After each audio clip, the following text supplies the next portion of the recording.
stop at QT to get their coffee, their bagels, donuts, their burritos, all of that. And so we had 8 movers, 3 trucks at the QT when the security guard recognized the suspect and the child from the Amber Alert the night before. The crews overheard him talking to the police. They were familiar with him because we are there every day. Right. So they ended up going and photographing the license plate. And after that, Kevin Place, one of our gentlemen that worked for us, went to Ralph's truck.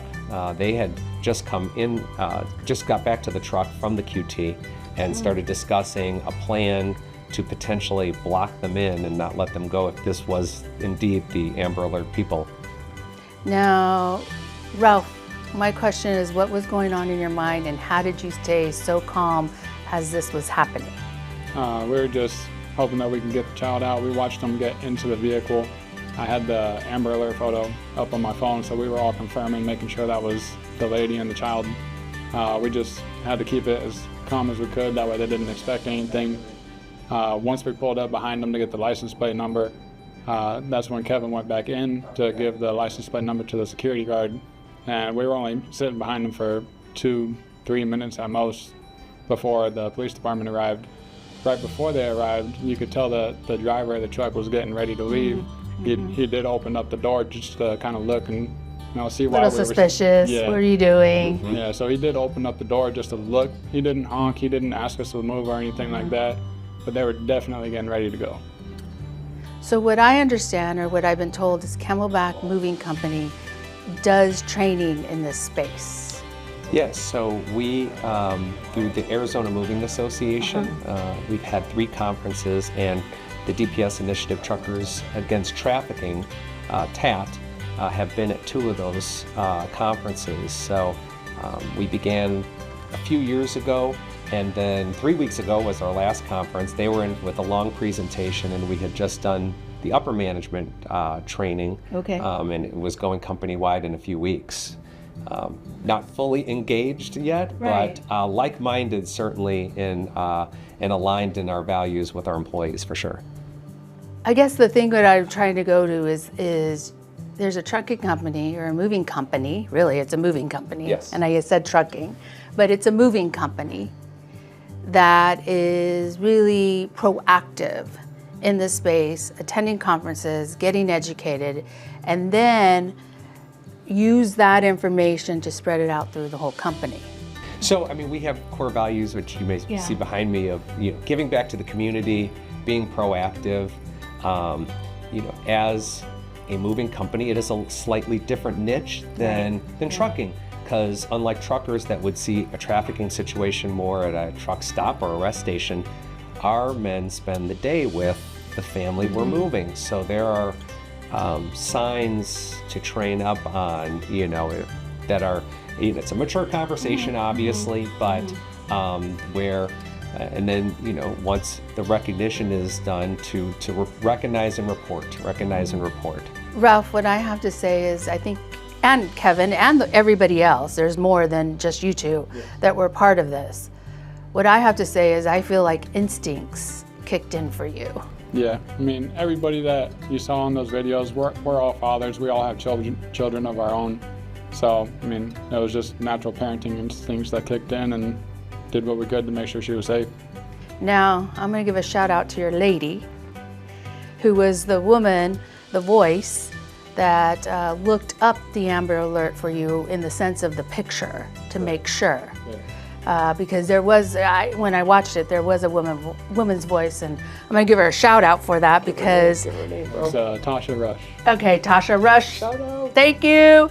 And the reason why I say that, because it takes a collective, and you guys were all working collectively together in the sense of, okay, who's going to get this in order to us for move? Because it was really a matter of seconds, maybe 1 minute, 2 minutes, that everybody had to come together and work together. The other piece that I really like is Camelback Moving Inc. knew the security guard and was able to listen and hear and also help. To me, that's community, a synergy of community, of knowing each other. supporting each other, and everybody just came into play from many different spaces. Yeah, there's nothing in an employee handbook regarding this. This is instincts. This is dads, moms, families, the Amber Alert working, technology, all coming into play for, a happy ending on this. Right. And it's also a company being proactive Yeah. and educating. Let me tell you, this is the first time we've ever blocked a vehicle in. We drive 32-foot long vehicles. It's kind of a curse sometimes in small apartment complexes. And this is the first time that we block someone in where the entire community is like, great job, thank you so much. Yeah, you're not getting yelled at, you're not getting a ticket. No, people are happy. They're like so excited that you were there at the right place, the right time. Yep, the response for these heroes is amazing. It is, and you were a hero, an unsung hero, a hero. All of you were at the right place and the right time. I call that God was present and he was there protecting as everything was happening. So I want to thank you for that, and you blessed a child's life. Thank you. They did. It's awesome. They call it the mover maneuver. Woohoo! Yeah. This story is a powerful reminder that public safety is a shared responsibility. When residents, businesses, and community members stay aware and look out for one another, we help create safer neighborhoods for everyone. Thank you to the team at Camelback Moving for stepping up and for being an important part of District 4's community. I am Laura Pastor in the heart of the city, rockin' District 4.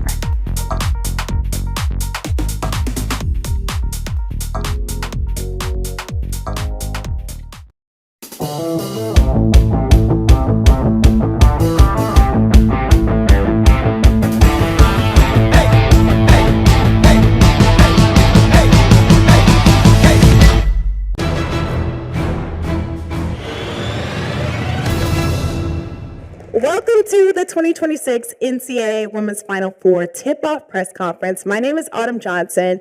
I am the host and reporter of March Madness Women's Basketball. And today I have the honor and privilege of being your MC for this conference to get us ready for the Final Four here in Phoenix. How are we feeling? Yes. In fact, this is the first time since Denver 2012 that we'll bring the Final Four back to the West Coast. We are so excited, and we can't wait to see which 4 teams will meet us here today. Jam-packed hour ahead of us. You'll hear from many key people and also partners involved in making this championship experience the best of the best. We'll talk about the Women's Final Four, what it means to women's basketball, the community, and fans. So let's get right into it. Please help me welcome the CEO of the Phoenix Final Four Local Organizing Committee, Jay Perry.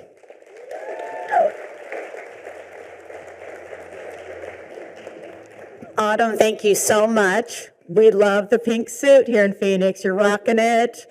And good morning, everyone. On behalf of the Phoenix Final Four Local Organizing Committee, thank you for being here to tip off this amazing event that we are so excited to host. In just a few weeks, Phoenix will host the Women's Final Four for the first time. And at this moment, it's incredible when women's basketball is capturing more attention, more energy, more enthusiasm than ever before.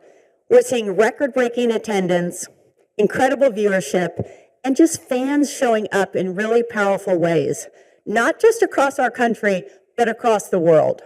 Last year at the Women's Final Four in Tampa, we saw fans travel from 50 states, but also 23 countries. This is definitely a global game, and all of them want to be a part of this championship experience. That is the reach of this game. And here in Arizona, we're ready to not only meet that moment, but to exceed expectations and make this the best women's Final Four yet. Right? As Autumn said, today we are 37 days away from Friday, April 3rd, when the semifinals will tip off right here at the amazing Mortgage Matchup Center. We're looking forward to 3 unforgettable basketball games. And almost as important, we're also looking forward to the larger impact the championship will have on our state. The Women's Final Four will drive tourism and economic activity across Arizona. It'll create philanthropic benefit through many programs we're doing in the community and shine a global spotlight on Arizona as a world-class destination, as a place to live, as a place to do business, and of course to host major mega sporting events like the Women's Final Four. We are in excellent shape from a planning and preparation standpoint, and we're ready to deliver an extraordinary experience for student athletes, for the fans, for the media, and of course for our community. There are countless people to thank for getting ready and getting us to this point to bring this championship to life, and I want to mention just a few. First, the NCAA, Lynn Holzman, and her staff. Thank you for entrusting us with this major basketball event, and thank you for letting us work alongside you to make this really a phenomenal Women's Final Four. We could not be more excited about it. To our host institution, I agree, let's clap for them. To our host institution, Arizona State University, Graham Rossini, his staff, we thank you for collaborating with us and really supporting the student-athlete experience and also just the championship at the very highest level. And Player 15 Group, Josh Bartelstein, you'll hear from, Paul Rivers, your team, thank you for opening your home to us to create what's going to be an incredible environment for this championship inside Mortgage Matchup Center. And of course, thank you to all of our local supporting partners. Many of you are here today. We couldn't do it without this incredible team in Arizona, and everybody is really coming together to make this a special event in 37 days. Today, you'll hear from leaders who are helping shape the championship, but also shape the women's game, with conversations around the future game, the growth of the game, the fan experience, and then the community impacts that'll be happening here in Arizona. Arizona Governor Katie Hobbs is a strong supporter of major events, and especially of the Women's Final Four. So come event week, the world's eyes will be on downtown Phoenix, and all the stakeholders in downtown Phoenix have rallied to elevate the visitor experience. And so I want to give a shout out to the mayor's office, the city manager's staff, our city council members that are here but are supporting even if they're not here, to Visit Phoenix, to Downtown Phoenix Inc., and many, many more that have been tremendous teammates in this endeavor. It takes a village, and we've got an amazing village here in downtown Phoenix. It is my honor to introduce the leader of the city of Phoenix, a champion for women, and dare I say, a rabid women's basketball fan. We are in good hands with Mayor Kate Gallego. Thank you, Coach. Championship Valley rises again. I'm so excited to welcome the Women's Final Four to downtown Phoenix. Jerry, thank you for your leadership, and to all of our incredible partners from the NCAA to Sun Devil Athletics and Player 15 Group. We are going to put on a great show. The national championship and incredible fun, friendly activities for the whole family are coming to downtown Phoenix. We do an incredible job at major events, and I'm confident, Jay, that we can rise to your challenge. This will be the best Women's Final Four. I am so thrilled to be here with my colleagues at the City of Phoenix. Could our Phoenix City Council members please stand? So Vice Mayor Hodge Washington, Councilwoman Betty Guardado, Councilwoman Ana Hernandez, and Councilwoman Ann O'Brien. You may notice we're a supermajority women. The fact that we have so many women in leadership in Arizona makes this Final Four even more exciting. We also have a great professional team at the City of Phoenix, including our lead on major events, Cynthia Aguilar, who is here with us, and so many great people at the City of Phoenix who are working so hard to make sure that this is a really special event for the entire community. And I'm so proud to be mayor of a great basketball town, Phoenix, Arizona. What a year we have had with women's basketball, Coach Miller, and the incredible performance of our Sun Devils. They are so much fun to watch and just really care about the whole community. And I gotta be honest, it's coming off an incredible season for our Mercury. So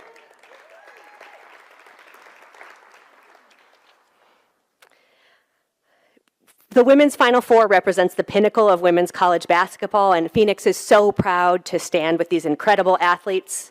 The championship celebrates more than greatness on the court. It builds on our success and commitment to supporting major events. We win big with local impacts for our community. We'll have a chance to celebrate thought leadership that discuss excellence in our city, support for women, and the incredible sports business environment we have here. We're in an era where now sports is an asset class you want to be invested in, and we have so many great leading companies here we'll get a chance to showcase.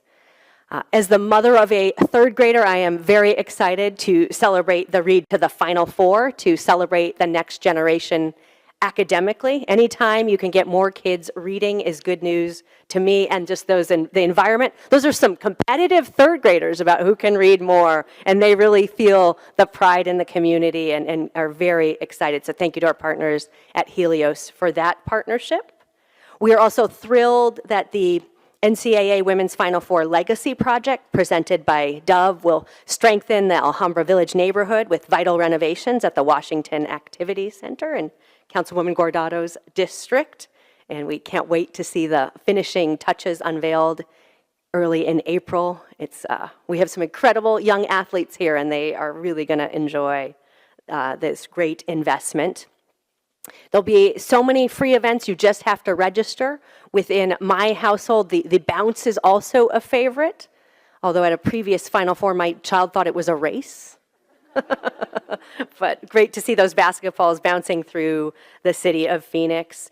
The great basketball is a wonderful matchup for our great city of Phoenix weather. If all of our media partners could report on what the weather is like in the rest of the country right now, we would really appreciate that. We're going to showcase our culture, our beautiful weather, and our friendly hospitality. So we're ready to be the center of women's basketball universe, and take a look at the screens for a glimpse of what is yet to come. Let's go. Shout out to Cindy Brunson, getting us hyped. As we know, women's basketball is on the rise, and it's so fun to be a part of it. And what we're seeing today is sustained success, investment, and true commitment to the game. And that's what we're going to talk about in the first of two panels that we have set today. The second panel will focus on the free fan events and community initiatives coming to Phoenix as a part of the Women's Final Four. But I have a star-studded panel alongside of me, some heavy hitters joining me on the stage. Let's get right into it. I am honored to be joined by Amanda Braun, chair of the NCAA Division I Women's Basketball Committee, which oversees the D1 Women's Basketball Championship, focusing on student-athlete welfare and ensuring a fair, high-quality tournament. She has also served as the director of athletics at the University of Wisconsin-Milwaukee since 2013.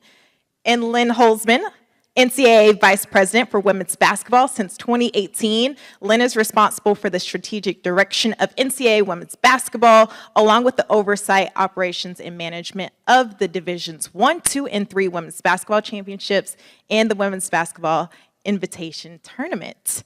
And Molly Miller at the end, who is in her 10th year as a college basketball head coach, in her first year as the head coach at Arizona State. And man, our host institution, by the way, what an incredible season we are seeing from Coach Miller. She has already made a splash. Her team started off the season with 15 consecutive wins. That's the best start, yes please, in program history. Give it up. And on February 14th, she set the record for the most wins by a first-year head coach in ASU women's basketball history. As I mentioned, star-studded. Let's get right into it and dive in. I want to start with the fans, because we are seeing a surge in attendance, TV ratings, and of course, social media as well. I'll start with you, Molly. When you look at what we're seeing and who we're seeing show up for women's basketball, what have you noticed, and how has that been different in the past 5 to 6 years? Yeah, I mean, I think in the past 5 to 6 years, you had basketball purists show up. And they had a reason because they love the game of basketball. And now I think there's more interest in the stories and the players and the coaches and the programs, which really sparks interest from corporations to get involved, to alumni to come back and get involved. But what I'm really seeing in the arenas that I love are the little boys and girls with Sharpies that are ready at the tunnel. little girls that have the same hairstyle as some of our players. I say that because I have a 9-year-old, Crosby, and her basketball team came to a game, and Marley, one of our players, had her hair in a bubble braid. So she has a ponytail, and she's got little sections of hair ties. Well, we played on a Saturday, the whole team came, and then on Sunday, I went to Crosby's game. Their whole team had a bubble braid. And so I FaceTimed Marley after their game, and I was like, Marley, look at all your little fans. And my Crosby and her teammates went wild that I had FaceTimed Crosby, and Crosby answered. So these kids really are getting the exposure to inspire this next generation. Absolutely. Lynn, what about you?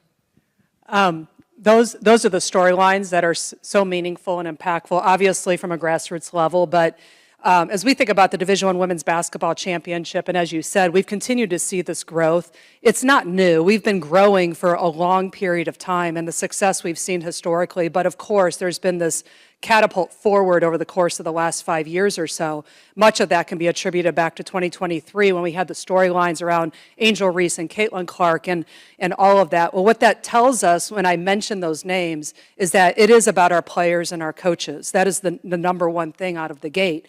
But with that, then, we need to create these environments that fans of all ages are finding these connections to the players to understand, like, what is it I have similar or what is it about their stories that compel me to want to be part of this entire cultural phenomenon of women's sports, of which women's basketball is a preeminent leader within. So with that, when we see the successes we've had around our championship, the partnership we have with ESPN, for example, is significant. You have with ESPN the relevance and the reach because of the many different platforms that they have, the opportunity that all 67 of our games out of the 68-team championship are broadcast nationally, the international reach that we're experiencing, and again, this is because of the partnership around the championship that the NCAA has with ESPN. For example, I think it was like 162 countries last year that the men's and women's March Madness games were distributed internationally. This year it's up to, I think it's 227 countries, and it is the exact same for men's and women's basketball in 227 countries. So the global reach that we have is imperative. Showing up for games throughout the regular season and the entirety of the championship matters. We sell out Women's Final Four. We have for up to close 15 years straight now. It's also important, though, that we reach back into the entirety of the championship and into the regular season to make sure we're creating this fun product, a reason for fans to come back, and those are our focus points. Last year, we saw records for both consumption through ESPN, broadcast viewership, but we also saw also within the top 3 of attendance throughout the entire championship. Amanda, I want to talk about just the different roles that you all have is so important on this stage. I mean, we talk about committee leadership, national strategy, head coaching. What decisions or even investments have you seen truly push the needle for women's basketball? Yeah, well, on the local level, certainly, I think we've seen over the years that athletic departments and universities are valuing women's sports and women's basketball in particular. So that we're really seeing a lot of that. At the national level, you know, we now have a situation where teams can earn units as they're in the NCAA championship for each game that they play, which is unprecedented. So there's a revenue driver there. There's something to reach for. Something to incentivize universities. So, you know, the investments by the broadcast partner, ESPN, is huge. You know, we're taking things out. The NCAA staff's done a fantastic job of getting things out on social channels. Autumn, you've done a wonderful job on behalf of women's basketball of that. And that's getting people's attention. I think we have hit a flywheel. I think this is where we are for a reason. Quality of the teams, the stories of these wonderful women who are on the court, and all the work that people are doing to make it happen. Lynn, what about you? What have you seen push the needle for women's basketball? I would emphasize again, I think that the different platforms that we have to meet fans where they are at and all the demographics of fans. And that's what you also see with the type of fans we have in women's basketball, is that it's all different age brackets. And we've seen particular growth recently, for example, in consumption through ESPN of the championship of the age bracket of 18 to 34-year-old women. Why is that? Well, some of it is because of, again, the connectivity to the players. The name, image, and likeness, NIL, the changes that have happened within the NCAA provides avenues for our players to really, their personal brands to be put out there, of which when I talk about those age demographics, there's a different type of connection that can be made. We've seen the carryover, if you will, from the WNBA and otherwise, where both NCAA college women's basketball and the WNBA really are working off of one another, because it's primarily our players that end up in the WNBA, but you also see the case of the WNBA recognizing and reaching back into the college space. The examples that those players serve, again, whether it's fashion, how they use social media, the name, image, and likeness efforts around that. So to add to everything that's already been said, I think that's one in particular that has really helped transform our game and, again, meet fans where they're at. Coach, with all of these changes, what have you noticed from your lens, how that directly impacts the sport? Well, I think from the digital media is so important, and I'll add to that storytelling through digital media. I just became an Alana Myers-Taylor bobsledding fan because I learned about her story as a mother, and now she's the oldest U.S. women's gold medalist. And so I don't know if I would have watched that bobsledding race if I didn't learn about her story before. So storytelling is really important. You know, if someone can't go to a game, they can stream a game while they're cooking dinner. They can share a highlight. They can send a graphic through their group text of alumni. So I think just sharing, especially the digital media space, has been so important for our game. I completely agree. I have the honor and privilege of sharing these athletes, even coaches' stories, and just to peel back those layers of who these people are off the court. Adversity, comebacks, what keeps them going, that's so special. And if you can make that connection, that creates fandom. You want to follow those stories along the way. So I have the honor and privilege of doing that with the NCAA. So grateful just to cover these incredible women that we're seeing take on the court. Molly, I want to stay with you because as a head coach, we're seeing this surge in visibility, which directly impacts student athletes when you think about expectations, NIL, just everything that they're asked to do. How have you seen that kind of shift in a way in this era? Yeah, I mean, everything's amplified. You know, recruiting's faster and broader. Media is constant. Expectations are higher. NIL's the real deal. So here I am seeing student athletes having to brand and market and educate themselves on what that looks like, up their game in financial literacy, time management. I didn't have to do any of that as a player. Now, could I have wanted to maybe do a camp and monetize it? Absolutely. But I think what they're doing is great. I believe that they're getting a head start. You know, NIL is transformational. It's real world profiting from their hard work, which it's going to help their future. I think as a coach, it's my responsibility to make sure that they're equipped with these resources to succeed and take advantage of the marketplace. Also keep them grounded in their priorities. Make sure they're humble, and we always say the work is the reward. That's one of our sayings in our program. So to make sure that they love the grind, they understand how to use it and that opportunity moving forward. But they've been well equipped, and I'm really proud of the responsibility that they've taken, and these student athletes are seeing some huge and tremendous advantages to this NIL era. Yeah, these women are bosses on and off the court. Their day-to-day lives. Little mini entrepreneurs. Exactly, and they are crushing it. I love to see it. What will be the next benchmark for women's basketball, the next indicator that truly lets us know that this game is pushing forward and reaching another level? Lynn, I'll start with you. I think there's two things I'm going to point out. One, just to build on first the player side of it. We haven't said this, but I've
Good morning. We welcome you to this virtual community meeting to discuss the proposed solid waste rate adjustment. Thank you for joining us today. My name is Lori Zelda Steller, the Assistant Public Works Director for the City of Phoenix. This meeting is being streamed on the City of Phoenix YouTube channel and broadcast on Phoenix 11. A recording of this meeting will also be posted to phoenix.gov/SWRate2026. We have an interpreter who will now explain how Spanish speakers can participate. Buenas mañanas, yo soy el intérprete de español. Van a ver subtítulos en español durante este grupo y hay un link de Wordly y también puede ir a la página de web que está en phoenix.gov/invertida SWRATE 2026, donde puede haber más información. Para poder mirar esto mejor, le pedimos que si pueden agarrar otro dispositivo para que puedan mirar los subtítulos en español. Si cualquier persona tenga una pregunta o tenga un comentario en español, nosotros interpretamos todo lo que va a decir el Departamento de Obras Públicas. Gracias. Before we get started, we want to explain how the public comment section of this meeting will work.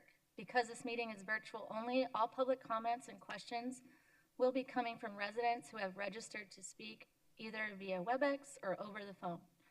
If you wish to speak, you will fill out a request form at phoenix.gov/SWRate2026. The request to speak form will close at 10:30 this morning. If you have registered to speak, please be sure to log into this meeting using the same name and email address or phone number you registered with so we can unmute you when you are asked to speak. We ask that you keep comments and questions to 2 minutes or less. We will get to as many questions as possible, but out of respect for everyone's time, we will end this meeting no later than noon today. This meeting will also be recorded and posted to phoenix.gov. If we don't get to your question, or if you would rather not speak publicly, you can always email us at solid.waste@phoenix.gov, or you can fill out our customer survey, which can be also found at phoenix.gov/SWRate2026.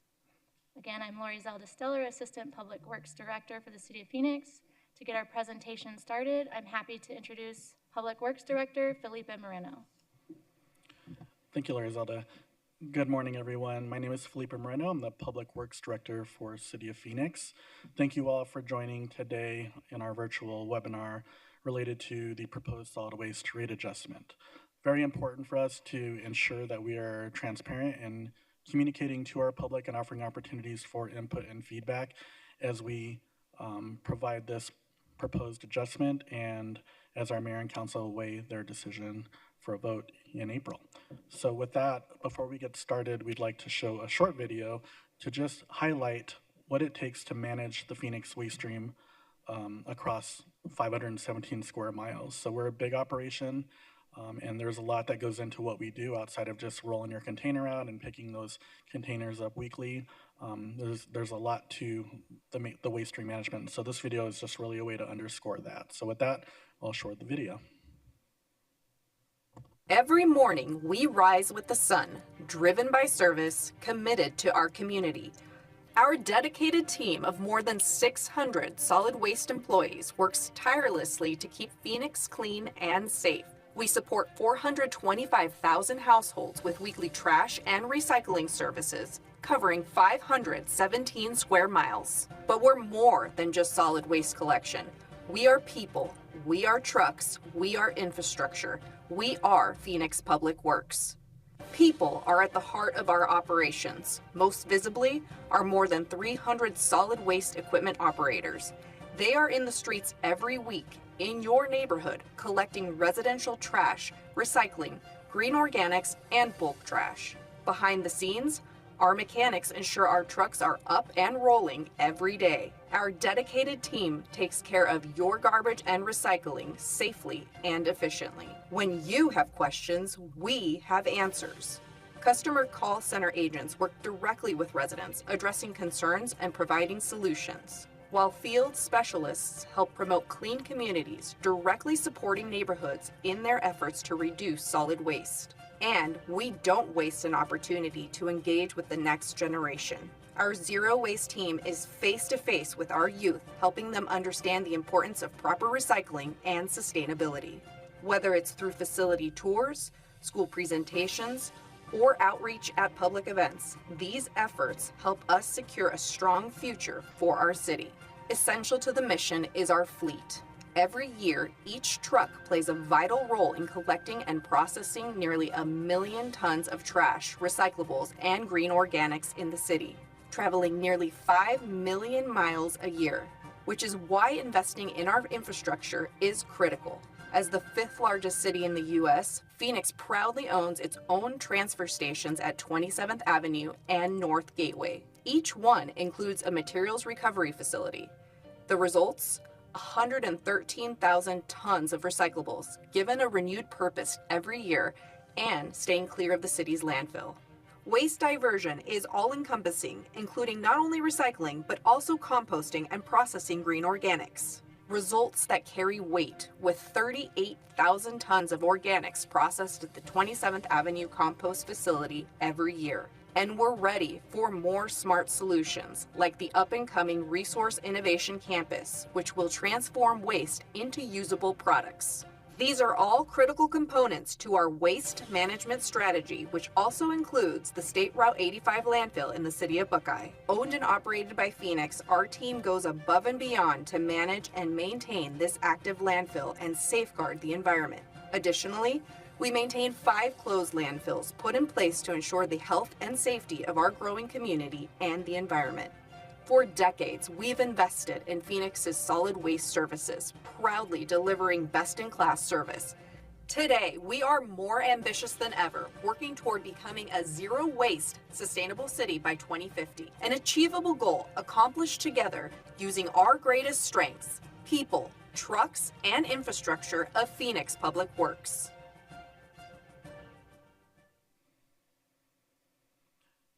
Okay, so that's just kind of an overview of the many complexities that go into managing the Phoenix waste stream. I'd like to say a quick thank you to all of our public works staff who are out there tirelessly every day, just providing great service either at the curb or behind the scenes to ensure that we are taking care of our community. And with that, we'll turn it over to Assistant Public Works Director Lori Zelda-Stellar to go through the presentation, the first part, as well as Samantha Tavares, our Deputy Public Works Director, over our fiscal section. Thank you, Felipe. To really highlight some of those points in the video, I want to take a moment to share with the community the impact that the Solid Waste Division has on our community each and every day. We service 425,000 households each and every week. We are in the neighborhoods collecting garbage and recycle. We process nearly 1 million tons of material every year through our city facilities. We make 457,000 customer contacts. These are direct customer contacts through our dedicated call center or through our foreman or solid waste environmental specialists. In the first year of the appointment-based bulk trash program, we completed 152,000 bulk trash appointments across the city. We are a logistics-heavy operation traveling nearly 5 million miles each and every year to collect our residential waste stream. And we do this with 656 pieces of equipment. Those are our heavy-duty trucks, our dozers, light-duty trucks. And one notable statistic is each and every day, our operators are collecting 170,000 containers each day, Monday through Friday. Your residential solid waste rate provides a plethora of services, more than just weekly garbage and recycle collection. The monthly rate that each and every one of our residents are paying also provides 4 times bulk trash collection. It supports dead animal collection throughout the city.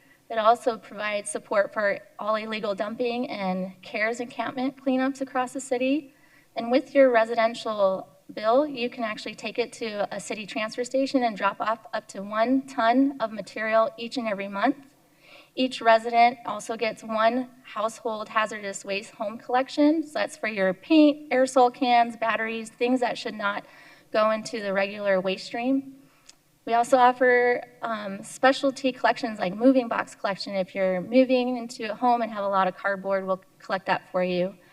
During the holiday season, we offer Christmas tree drop-offs at several parks across the city, including eco stations, where any of our residents that do not have access to recycle have the opportunity to recycle through these eco stations. And our team, as the video highlighted, is very focused on the future with a zero waste dedicated team that are in our public schools, providing education to our youth and also providing tours of our recycling facility. As well, we are heavily mandated with environmental controls for our 5 closed landfills and 1 active landfill, including 2 transfer stations and 2 materials recovery facilities and a compost facility at 27th Avenue. And more, we are, as a city, we are getting more involved with mega events. We are about to host the NCAA Women's Final Four this April, and those events downtown, we manage the waste stream for those. So what are the resources that are essential to make sure that our operation continues every day? Just like the video highlighted, it is our people. Our people are our drivers, our operators that are managing the landfill. They are essential to ensuring the waste stream is managed. Our trucks are critical. This is what's collecting our material each and every day from our single-family residences. The infrastructure. City of Phoenix has invested heavily in its infrastructure. That includes the recycling facilities, our 5 closed landfills, our active landfill, the compost facility. As well, we are regulated for health and safety to ensure the safety of our community.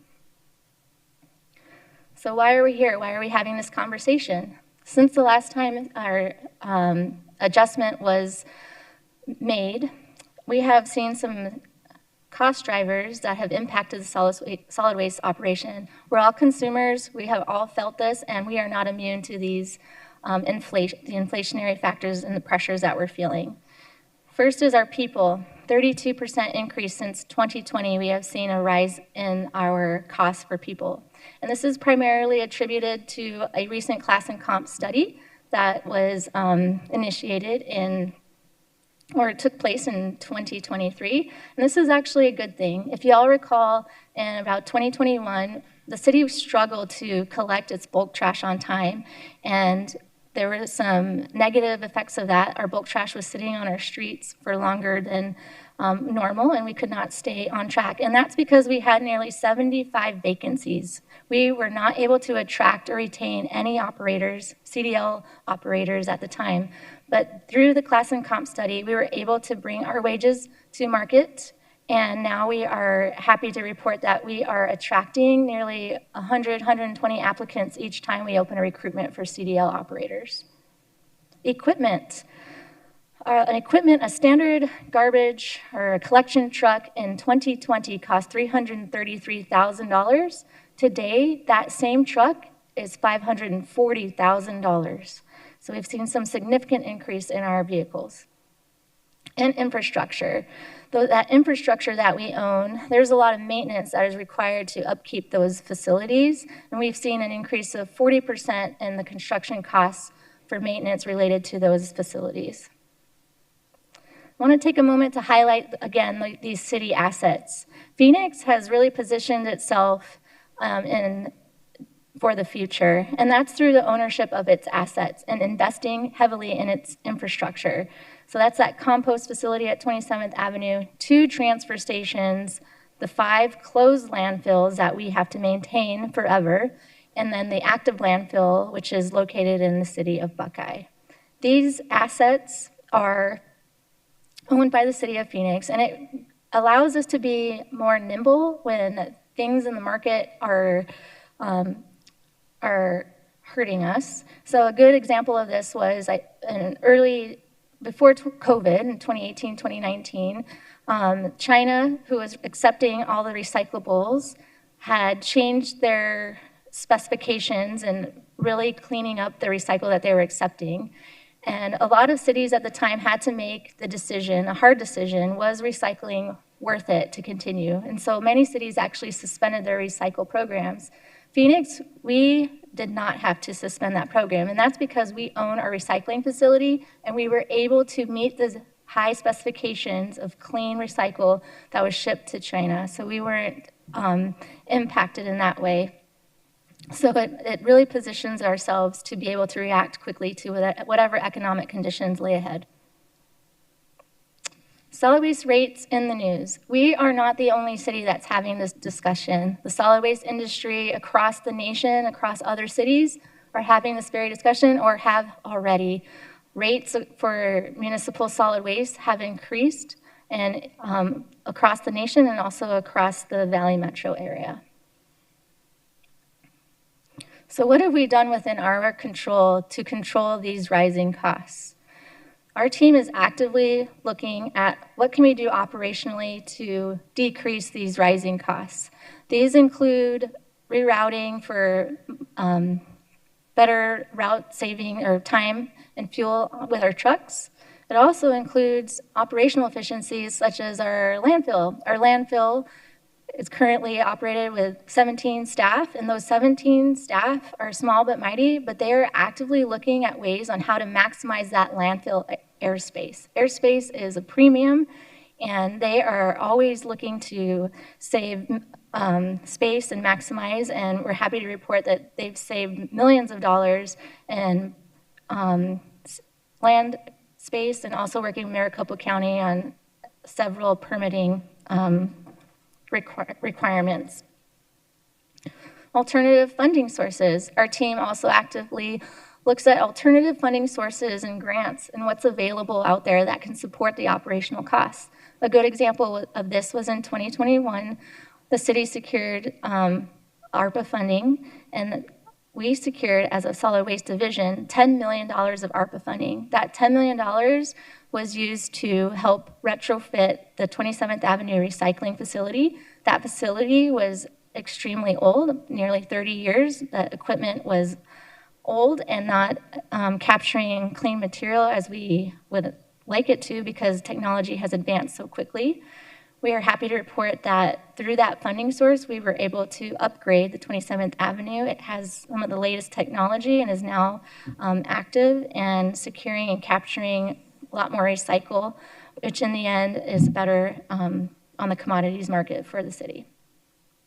So the next couple of levers, these are levers that we don't like to pull, but they do become necessary when we are trying to save money in the short term. So we defer vehicle purchases and positions. Remember that vehicle costs $540,000, so that's a really big chunk of change for the operation. So we have taken a couple of fiscal years to defer vehicles and additional positions. Those additional positions are needed to keep up with the pace of growth at the City of Phoenix.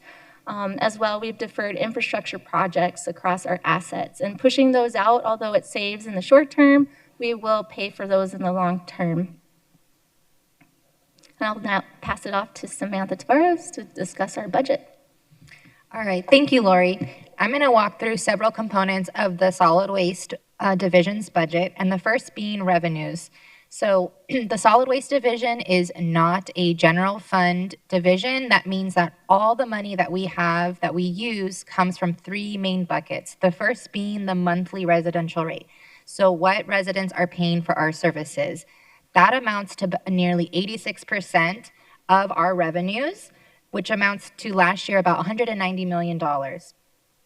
The second category is the commercial gate rate. So think about when a landscaper uses services at the transfer station, they're paying a per ton price for their materials that they're dropping off. Last year, the solid waste division brought in about $16 million, which amounted to 8% of the revenues. And the last piece is the sales of recyclable materials, which is one of the most volatile revenue sources that the division has because that can change from year to year. So think about the stock market, how there's different prices. That's what the recyclable market is. And so last year, the division brought in about $5 million, which amounted just to 3% of our total revenues for the solid waste division. Now I'm going to walk through the operating budget from 24-25 so you can get an idea of what is being spent on day-to-day operations for the division. And last year, this amounted to about $175 million. The first big bucket, which should be no surprise, is our people. 43% of the budget goes to the salaries for the solid waste division. The next big bucket is equipment at 29%. So these are all the costs for the purchasing of the vehicle and all the services to keep the fleet healthy enough to do the services that we provide. The third piece is our contracts at 22%. So we've heard from staff that the city's landfill is out in Buckeye. That's 120 miles round trip. So we have a contracted vendor, MBI, that does those trips every day from sending the materials from our transfer stations to Buckeye, and that amounts to about $15 million per year. The fourth item is commodities at 3%. This is mostly the containers that we're purchasing in the solid waste division. And last is others at another 3%. This is really administrative costs, so think about interdepartmental assessments. So what does this look like for our fund balance? You'll see here with an arrow for the budget for fiscal year 25-26. And the first item that I'm going to show you is our revenues. So you see here our revenues, it increases very slightly, but it's pretty stagnant going out into the out years. And now you'll see from the bars our expenses. So Lori talked about those levers that we pulled, and you can see last year we were able to have our revenues over our expenses, which is a good thing. But unfortunately, in the out years, you see here, our expenses are outpacing our revenues, which means each year into the forecast, we are experiencing a budget deficit. And so what is this doing ultimately to our fund balance? It's going to put us into the negative. So we're going to continue to eat away at the bottom of our fund balance. And we're in a really critical point next year and the year after because we'll be going underneath what we call our minimum operating reserve. And we want to make sure we have at least $50 million to ensure that we have enough money to pay for both our debt service as well as for have money in case there's any catastrophic emergency that happens within the operation. So unfortunately, as you can see here, as we're going into the negative because our expenses are outpacing our revenues, the solid waste division is in need of a rate adjustment. I'm going to go ahead and pass it back to Lori to talk about the proposed solid waste rate adjustment. Thank you, Sam. The proposed rate adjustment was reviewed by a solid waste rate advisory committee. This is an independent committee that meets with us annually to review our financial status and really understand what rate is needed in order to continue to operate and to provide the services that our residents have come to use.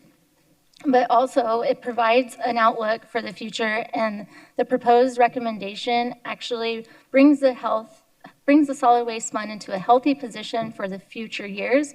And what it does, it also positions the rate adjustment for future years so we don't see large spikes, which also provides predictable and more manageable rates for our customer. This rate advisory did review this on October 20th. The proposed rate adjustment is a multi-year rate adjustment starting this July 2026 with a $6 increase to that residential rate, followed by another $6 increase in 2027 and another rate increase of $5 in 2028. To continue to ensure predictable and more manageable rate increases in the out years, the staff is recommending including an inflationary increase to be capped at 5%. So this would allow staff to review the economic conditions, any inflationary pressures that the fund is feeling, and determine if an inflationary increase is needed for the next out years until July 2033. Again, this will allow the operation to manage those rate adjustments in the out years with our customers. Curbside green organics, as well, there's a recommendation to look at the rate for this program. This program was established in 2012. It was the city's first diversion program, and it launched to a select area of the city, highly with a vegetation, and that's eligible to about 164,000 properties. This current subscription rate is $5 per can per month. This rate has not changed since 2012. The recommendation includes an increase to this green organics collection subscription to 1/4 the applicable monthly solid waste rate. So whatever the monthly solid waste rate is for that year, it would be 1/4 of the rate. So for example, this $5 can, if this rate is approved starting July 2026, the rate for this can will be $10.83. This rate is still below the half rate for an additional garbage container, and it also helps recover some of those costs for sending a truck and a driver out to collect and process the green organics. So what happens if there is no fee adjustment starting July 2026? We will have an inability to continue to provide these essential solid waste services to our 425,000 residents. We will also not be able to maintain that critical infrastructure that we've so heavily invested in. And we will not be able to comply with the regulatory health and safety requirements that we must follow within this operation. I'll then pass it off to Felipe to conclude the presentation. Thank you, Lori. So we understand that any rate adjustment, especially in today's economy, is a heavy lift. And so one of the things we are very focused on is affordability. And so a couple of areas that we want to highlight in the area of affordability and support is one, a program called Project Assist. This is a program that is funded by the Water Department and the Solid Waste Division of Public Works. It is administered by the Human Services Department, and it is really aimed for assisting residents and families who may have trouble in a month or two that are able to pay for their city's utility bill. And so right now, Public Works provides $220,000 in assistance for that fund. We are looking to double that contribution if we are able to get the rate adjustment through, and that would take the cap to $1.2 million of available funding for residents to assist with utility bill payments. Another program that people may or may not know about is our Save As You Reduce and Recycle, or say R&R. This allows residents who recycle well, but maybe don't have to throw away as much in their trash can, and so they can do with a bag or two less of trash each week. They would be allowed to downsize that 90-gallon container to a 60-gallon container, and in doing so, they would be able to save $3 a month on their bill. So this is a great program to take advantage of if you are an avid recycler and you do not produce a lot of trash. So next steps, we are here today and through the months of February and March, talking to residents and meeting with the community on the proposed rate adjustment, as well as hearing feedback and getting ideas for the future.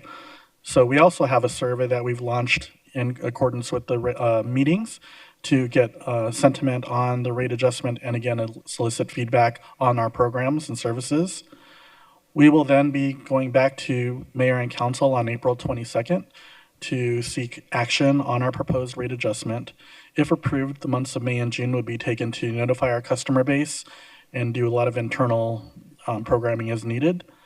And then the impact or the effective rate would go into effect July of 2026.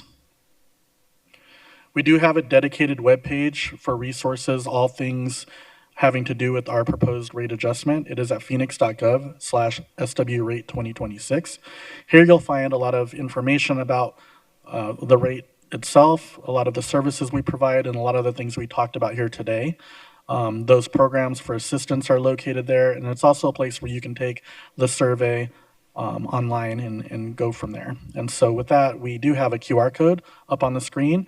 If you would like to scan that and take the survey, that's available for you now. And with that, I'll end the presentation and we'd be happy to turn over to Lori Zelda for public comment. Thanks, Felipe. Now we'll begin taking questions from those who registered to speak in order that they register. And it looks like we have one that has registered, and that's Mr. John Lehman. Yep. Hi. Thank you for taking my question.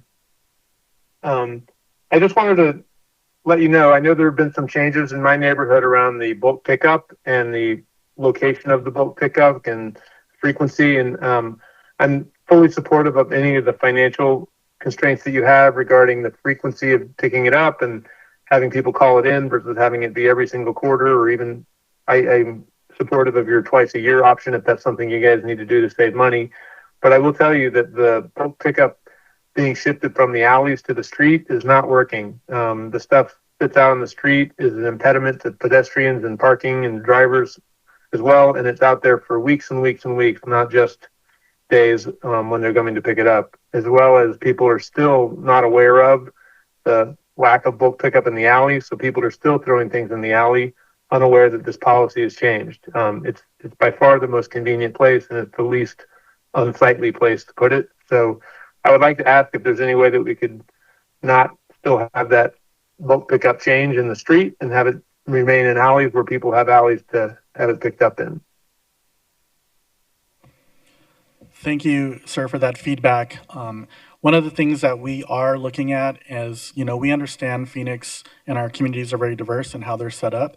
And so there are certain areas where bulk trash pickup is challenging in the curb or at the curb. And sounds like what you're talking about is one of those instances. And so we are able to, on case by case, work with our communities and residents. And if the alley is the place where it just makes more sense, and it's not a good solution to be at the curb, we are working with residents to allow that to continue. What we'll do is reach out to you after the meeting and maybe set up time to go look at your community and see if we can't make that adjustment back to the alley, if it makes sense. We're happy to take that feedback, and we are looking at those case by case. That's really good feedback. Thank you.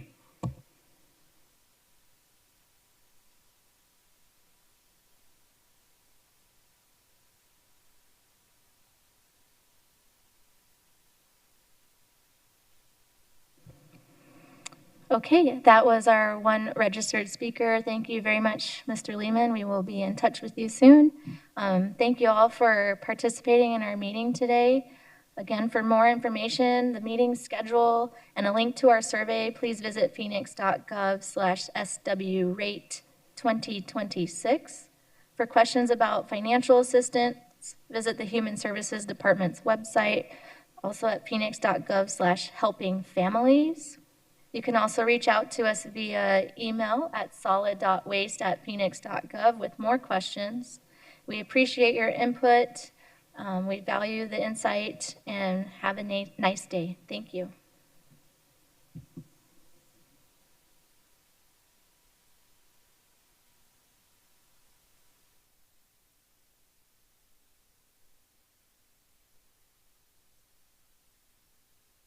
That's a wrap. And we know very importantly that health begins at home. People don't